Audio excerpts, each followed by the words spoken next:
Après l'adoption de la réforme des retraites au forceps avec le 49.3 et avant l'acte 9 des manifestations ce jeudi, le président de la République, dans une interview très attendue, a essayé de reprendre la main sur les divisions qui agitent le pays.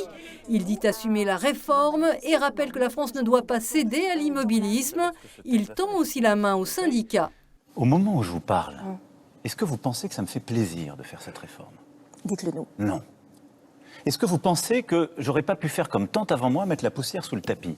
Oui, peut-être.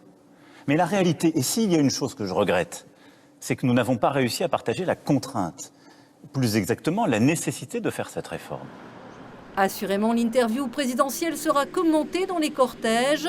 Localement, dans les Vosges, mercredi, des syndicats comme la CFDT et la CGT poursuivaient leur tractage et appellent plus que jamais à manifester. Oui, il tend la main. C'est pour ça que quand on lui a fait un courrier, il n'a pas voulu nous recevoir. À un moment donné, moi je veux bien, mais il faut qu'il nous reçoive aussi. Et il ne nous reçoit pas. Donc tant qu'il ne nous reçoit pas, on reste comme ça. Après, ce que j'ai retenu à un moment, c'est que depuis le Covid et avant, on a des milliards de déficits qu'il faut les budgétiser. Donc la retraite va servir à ça. Les Vosges ne sont pas concernés par les débordements dans la rue, mais la vigilance est de mise pour l'État. La préfète et le directeur de la sécurité publique ont passé en revue les itinéraires autorisés à Épinal et Saint-Dié pour ce jeudi.